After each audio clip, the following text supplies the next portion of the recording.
The idea, insight, or secret you need for massive impact is just moments away. It's time to claim your career crown. The podcast where business owners and entrepreneurs share the keys to the kingdom to help you open the vault to your greater success.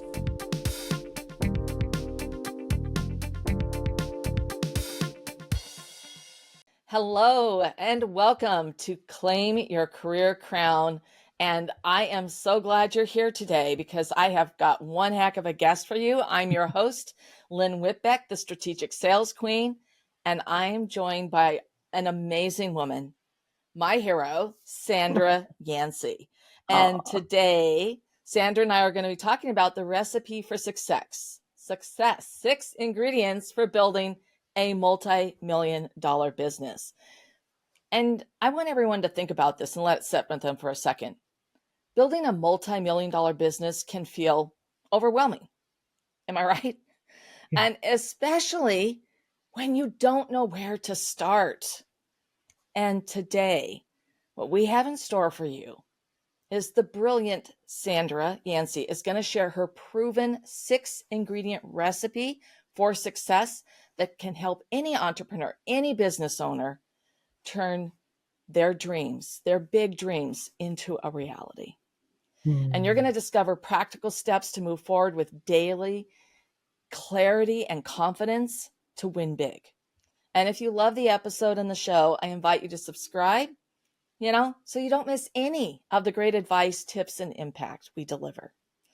Now, I'm going to tell you a little about Sandra, and I'm going to let her take over. But Sandra Yancey is an award-winning entrepreneur, a #1 best-selling author of six books, a movie producer. She's the founder and CEO of eWomenNetwork and is recognized by the International Alliance of Women as one of the world's 100 top difference makers. She's been selected by the award-winning show, The Doctors, as their transformation expert, and she's been recognized by CNN as an American hero. Wow.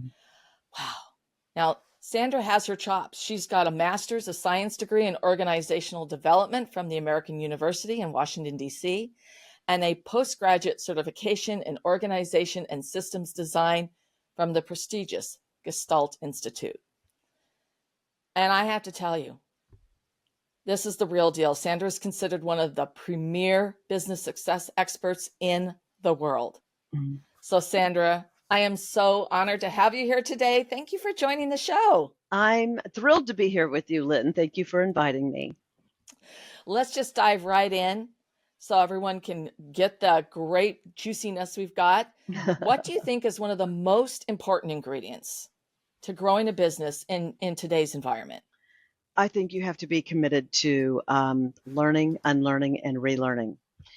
Things have changed. And they are going to continue to change. And I think what's unique is that we are increasingly growing in a way that we have never seen before in terms of pace. And I don't think that's going to stop. And so I think your success is in large measure your ability to learn something that will work today, recognition of when it's no longer serving you well, the ability to strategically release it so that you make space to learn what you now know you need to know in order to stay competitive. So it's a series of learning, unlearning, and relearning. And the unlearning is really important because otherwise you just stack. And before you know it, you become buried in the overwhelm. And that is so true. And it's about pivoting and refining. Yes. And using the strength that you got from what you've had before, because that's still that foundation. Yes. And it makes you stronger, but you always have to be really open and really accepting of there's a new idea. Yes. And there's a new way. Yes. So I'd love to get into that and some of the things that you personally, what skill have you personally had to learn and master that you believe has contributed the most to growing, a multi-million-dollar international business? Holy cow. Yeah, I would say the most important skill that I've had to master is the ability to do only the things that only I can do.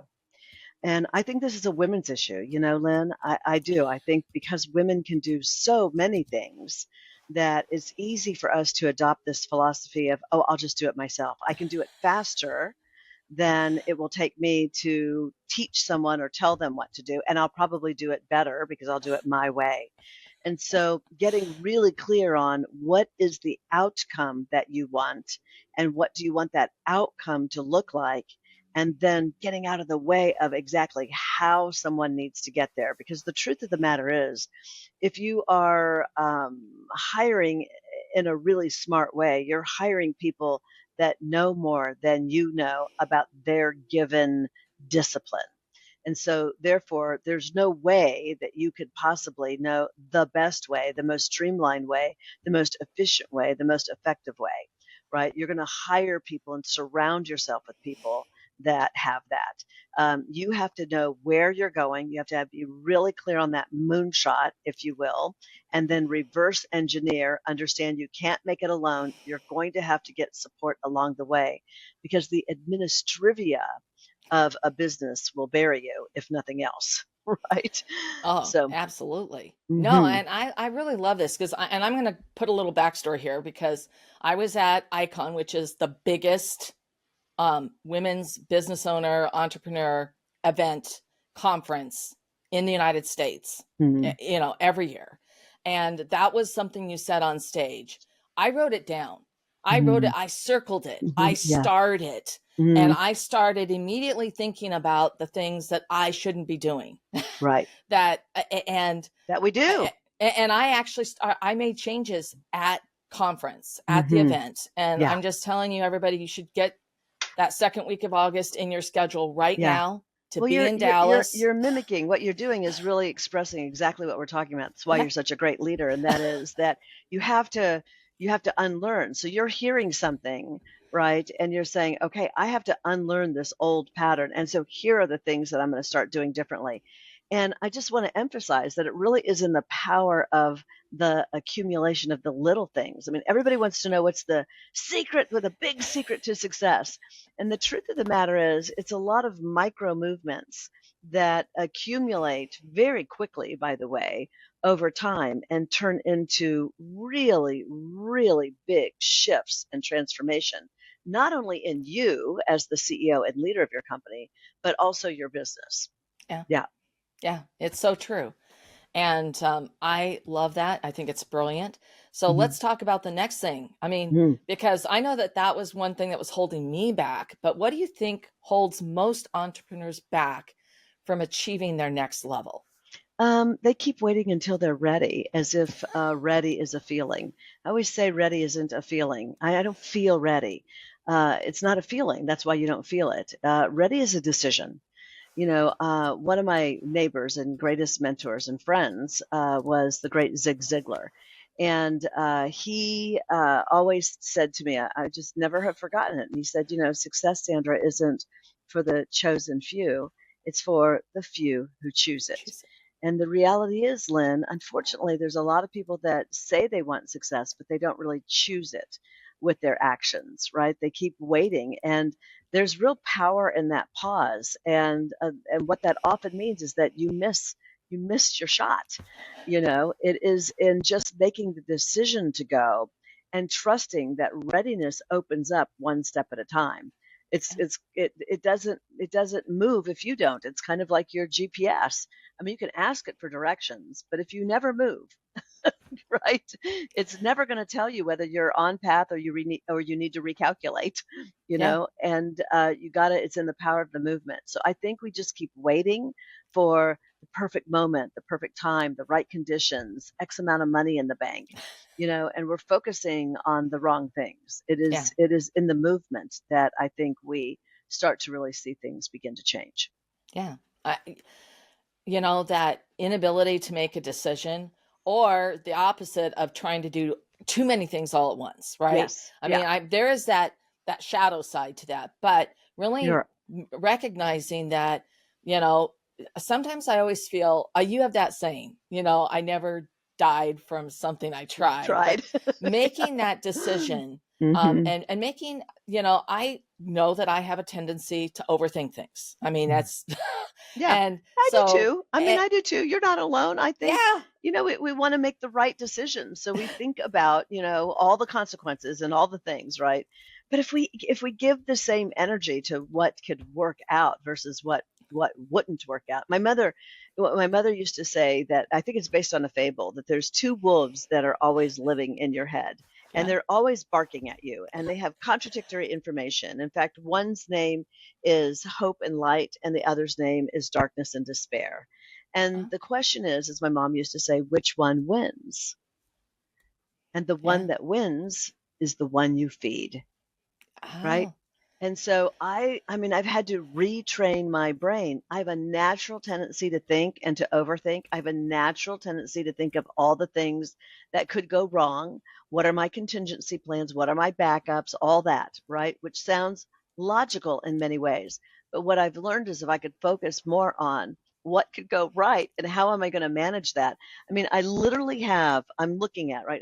I wrote this on my way back. I took a group on a mastermind to the French Riviera on a Mediterranean cruise, and there was for 2 weeks, and there was a lot that was going on in the office because we're going through a big boom and of growth, and it's uncovered. Sometimes growth can uncover things that you're not doing that you need to be doing in order to scale at a bigger and faster pace. And so there were some things that had happened while I was gone, and I was coming back with this sense of, I've got to make some big changes, and this is really hard. And I was listening to my voice around, this is hard, and oh my gosh, this is like heavy, and all the things. And then I said, you know what? If I'm going to walk in here on a Monday and I'm not going to have my head in the game, right, and really excited, then I'm gonna change the energy in the office to match, more of the doom and gloom. And so I wrote in my journal 4 different statements, and I ended up then coming in on Monday and sharing it with the entire team because everybody knew that there were some things that we needed to fix. And I printed it really big, and now it's my mantra. And as I step away from my chair for a moment, I literally have this, and I'm looking at it every single day. And before I get started, I always look at my life mission statement. And now I'm looking at this, right? And I know exactly what my top 3 things are every day on my calendar.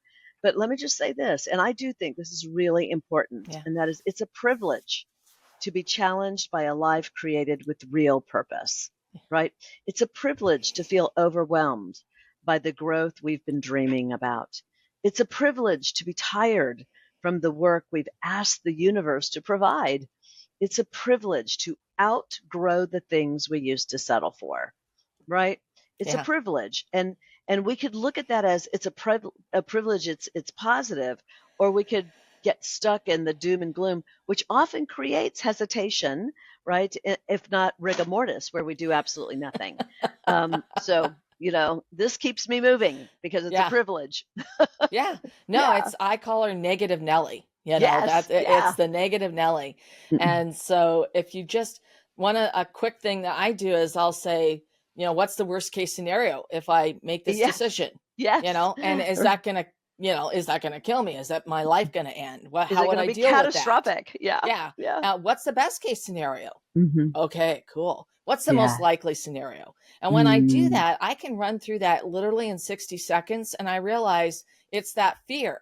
The Yeah. negative Nelly is literally, she's shouting and she's driving a fear based Yeah. rigor mortis. Yeah. And so it's just like, yeah, Yeah. okay, Yeah. okay. That little negative I'm not voice. going there, Nelly. Exactly. Yeah. She has a really big job. That's to keep you in your smallness. The question is who wins, right? Yeah. So, you've built a huge, I mean, a multi-million dollar business that you Mm. bootstrapped Yes. from nothing, all on your own. I mean, obviously with the help of your family, Sure, I'm going to sure. say that, but For sure. you've done this. You've done Hmm. this. So what has surprised you the most about starting? And I got to add in there, 25 years you're about Yeah. to enter 26 years. Yeah. Yeah. So, wow. What has Yeah. surprised you the most about starting, growing, and scaling? your business. is that once you know the fundamentals, it's just rinse and repeat.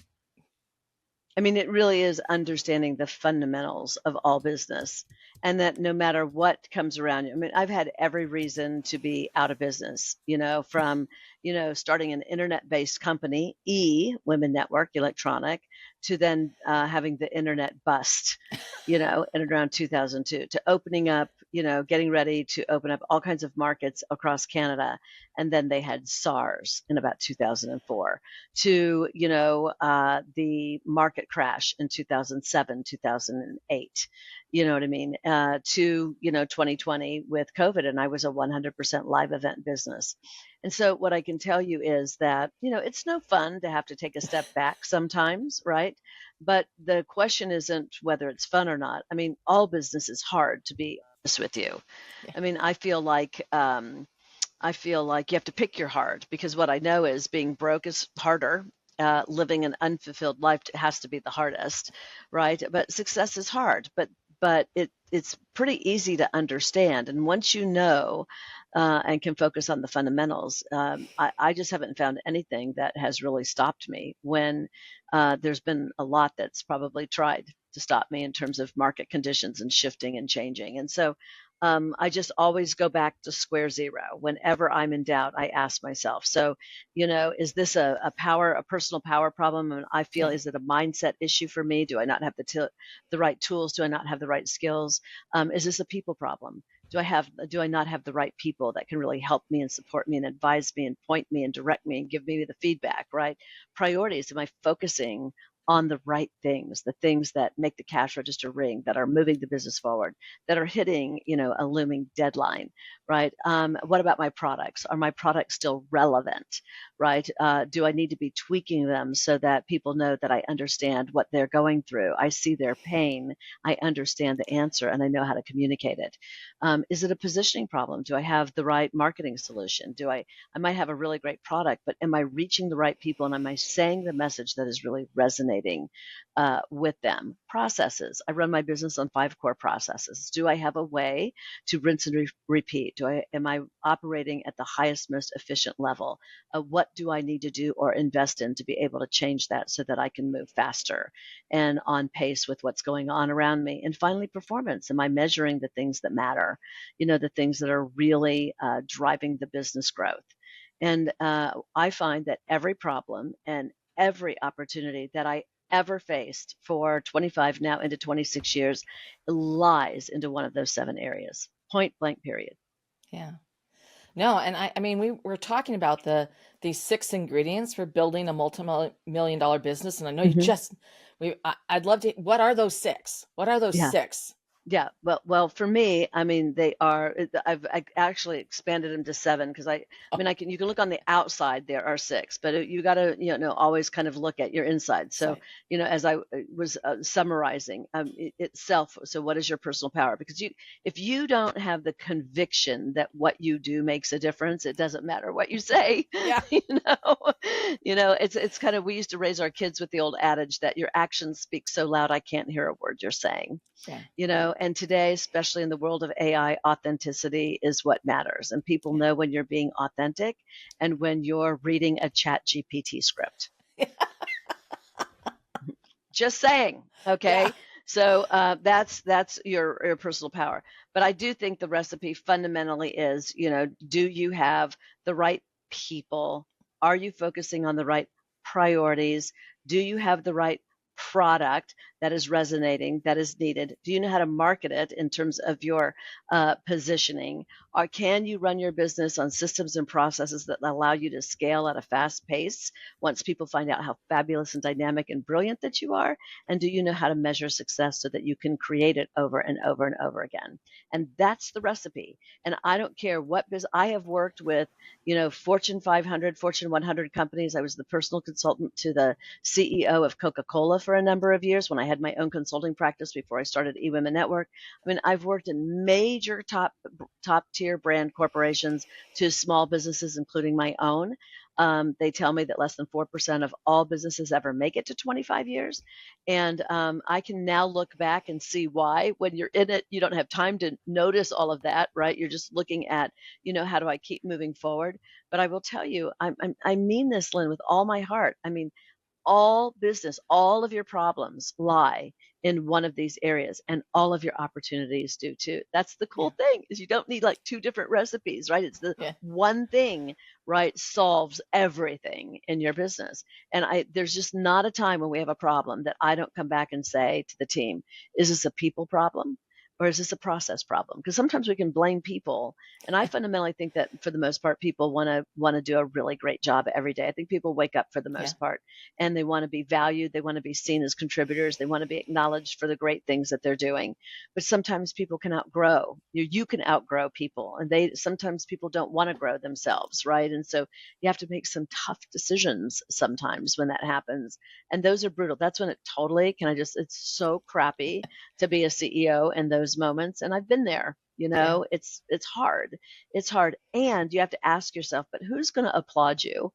Who's going to applaud you for making that tough decision? And sometimes, you have to focus on who the real core customer is. When you think about your customers thanking you for someone that might be loyal and dependable and love you and you love them, but they can't get the job done anymore, just know that you will have people that they'll understand your pain, but they'll Yeah. also applaud you for looking out for them.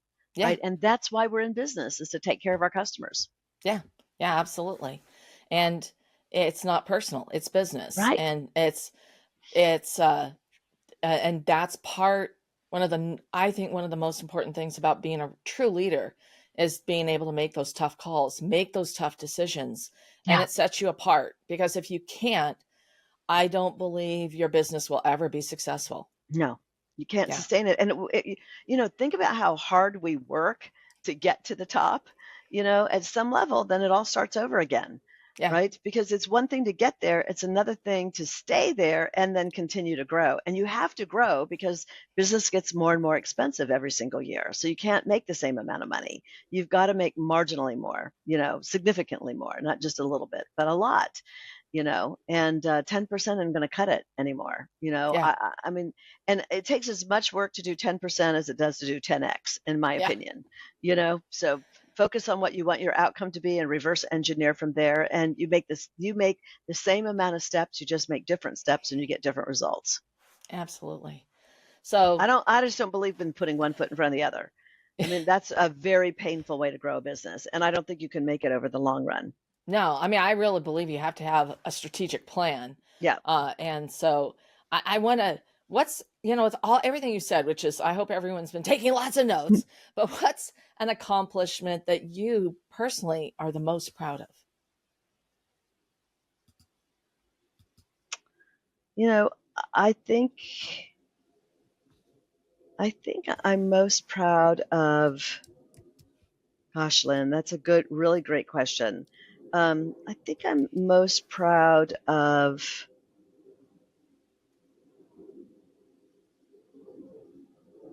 I would say probably my family.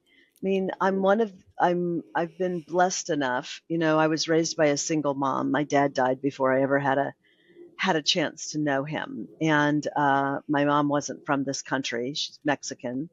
And so English wasn't her first language. And she was an orphan. She was raised in a convent. So she was raised in a time when you basically lived in silence. So my mom didn't develop really great communication skills. She learned how to speak English, but that didn't mean she could communicate well, if you know what I mean. And Yeah. and I was the youngest of three and the only girl. I had a brother just 13 months older than me. He was killed in a car accident when I was 26 and he was 27. And I met my husband when I was 17 and a senior in college, in high school. And we've been together over 40 years now. And so I'm proud of the fact that, we stuck it out, because that wasn't always easy either, to be honest with you. Yeah. And I married a music man on a stage on Capitol Records with a gold album, and I was the behind the scenes girl. And so to navigate shifting those roles and paychecks, right, and working together now has been, a work of art. Yeah. How we've done that, and I'm not trying to say it's been easy. No, It's been a commitment, it and is. then to have the same kind of relationship with my two children, you know what I mean? It's to the point that my daughter, I get to see her every day. Her office is right next to mine. She's the heir apparent to eWomenNetwork. She's on a 10-year succession plan. We're entering these next 5 years more as a co-CEO role, starting in 2026. And that hasn't been easy either, figuring out how, so when am I mom and when am I Sandra? You know, it took us a while to figure that out. Now, when she walks into my door and she says, "Mom," I know. Yeah. Like a code. I know. I'm in mom mode now. And when she walks in and she goes, "Hey, Sandra," I know that it's business. But it took us Yeah. a while to figure out how to. It might sound simple, but it took us a while how to figure it out. And our son, very in a very very important role in our family system. So probably family is what I'm most proud about, Yeah. and and also the amount that we give, and we give back, and we help people who can never help us back. My mother used to say, giving isn't really giving until you help someone who can never pay you back. That Yeah. it's not quid pro quo, and you scratch my back, I'll scratch yours. It's just, I'm going to Yeah. help you because I can. Yeah. From your heart. Yeah. Yeah. And Yeah. expect nothing in return. Yes. Yeah. Yes. That's so beautiful. So, you know, let's sort of pivot back. So Hmm. what's the skill you have to constantly work on? Because I know that that's going to be an inspiration to me personally, but I'd love to Yeah. hear for everyone here. Probably the imposter syndrome. Ah, Yeah. I mean, I look, to be where I am today, I couldn't have dreamt it. It was nothing that I knew existed. It was nothing that I had been exposed to. I mean, I was born and raised in a very small town in Ohio. It was farm country back then. Still to this day, where the house I was raised within about 5 miles is the um, corn factory for corn syrup, and I just didn't have, I didn't know. I mean, we didn't have a television growing up. I remember when we finally got one, it was black and white, but we didn't watch a lot of it. My mother watched soap operas during the day while we were at school to learn English, interestingly enough. That's how well, one of the ways she learned English, right?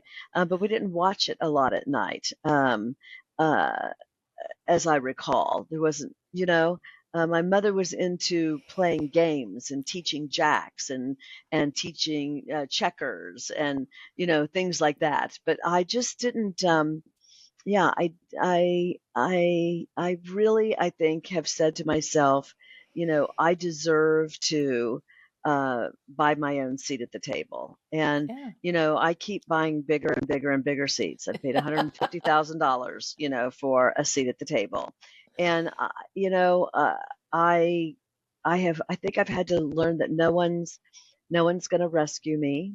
Yeah. I came from an era where, the prince had to kiss you like, Snow White for you to come to life, or the prince had to, find your ideal foot to put a shoe on in order to rescue you. I didn't come from an era where, made your own way. And Yeah. so it's easier for my daughter Brianna now because she's got so many more role models than you and I, had growing up. And Yeah. um, so there's still a little bit in there, that tells me I'm worth it.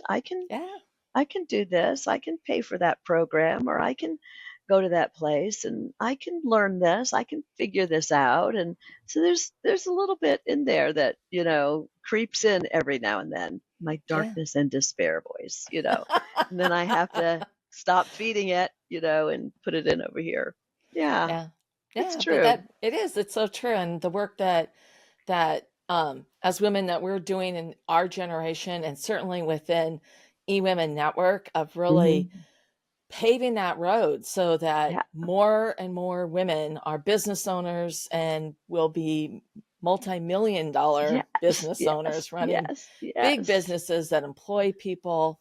Um, it is it that's transformational. Yeah, And Brianna is just the perfect yeah, person to take yeah. on this mantle And now and she carry has it a forward. 5-year-old little girl, my little Tatiana. I spend the night with my daughter every Thursday night because we have a 7-month-old little grandson, and then there's Tatiana. And tonight Tatiana, I spent the night last night, and she's spending the night with us tonight, with Kim and I tonight. And last night she was dressed up in her little princess, nightgown, but it was interesting, she also had a stethoscope around her. And I said, and who are you? Can I just ask you who you are? And she says, well, I'm the princess doctor. And I thought, Quick good for brand you, that. girl. I mean, that's not what I was thinking when I was 5 years old. It was, are you going to be a teacher? Are you going to be a nun? Are you going to be a nurse? But she's like, I'm a princess doctor. Like, I can wear a crown and walk around with my stethoscope. All right. I bet a bunch Yeah, of people are reaching to buy that URL right now. So, exactly. Yeah. so Sandra, is there anything you wish that I'd asked you today that I have not? Oh gosh, Lynn, you're great. I really truly respect you and adore you, the woman that you are, the passion you have in the world, how smart you are. Grateful that, our journeys have converged and you asked me to be on this show. I would say, in closing, again to my mother, interesting how much of an influence my mother has been, Yeah. given that she wasn't an educated woman. Um, and she had a lot of self-confidence issues, um, because besides being Mexican, she was also um, mixed race, Okay. and it was very complicated to be a mixed race kid when 90 some years ago. And she carried that burden. She never sorted it out before she died. But what I will tell you is she was so full of wisdom, this woman. And she used to always say to me, ultimately, your success will be based on two things, Sandra. And she would say, you have to give without remembering, and you have to take without forgetting. Yeah. And Oh, I love wow. that, so Oh, when somebody gives to you and helps you, don't forget. Don't forget. And, I have here, like, I have 3 cards, thank you cards, that I have to get out today. I've got someone that is a diehard member in eWomenNetwork. She's been a member for a really long time. She just lost her sister. And I want her to know that I'm thinking about her. So you just tell people you remember, give without, you just like, I care about you. I know you. I don't keep tabs. I don't keep score. And then, when somebody helps you and they say, here, Sandra, then you never forget that. You never forget the people that help you along the way, yeah. and it makes life feel so much more fulfilling. And I think ultimately is that what we want. We want Yeah. a fulfilled life filled with freedom to be able to make Yeah. great choices, yes and no, right? Yeah. And so that would be it. Yeah. A life well lived. Yes, Life well lived. yes. So, Sandra, thank you so much for sharing the recipe for Mhm. success, Yeah. 6 ingredients for building a multi-million-dollar business. Yes. And I know that, I mean, if people haven't already figured out, they're going to want to know how to connect with you and learn Yeah. more about you and Yeah. eWomen Network, yada, yada. Well, I mean, the company is eWomenNetwork, and of course, eWomenNetwork.com. I'm there, all over the place. And I'm also on social media. So come and say hello to me.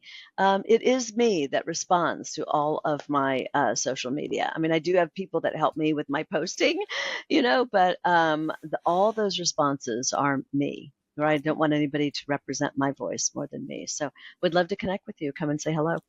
Okay, absolutely. And thank you again. And thank you to all of our listeners who tuned in. I don't know Mm. about you, but there's so much value in today's discussion with Oh, Sandra. It's been such an informative discussion. So thank you for tuning in. And Sandra, thank you again. This has been, gosh, amazing. I'm going to go back and listen to this as soon as I'm done. mm. All right. Bye, everybody. What was your biggest takeaway from this episode? I would love to hear about it. It's important to share the things you love. If you loved this episode, a 5-star review really helps keep the podcast coming to you regularly. Also, if you want to get more sales strategies to grow your business, make sure you subscribe right now. If you want to get results even faster, I invite you to download my sales strategy checklist at petitetoqueen.com/checklist. This has been Lynn Whitbeck, host of Claim Your Career Crown. I'll see you next time.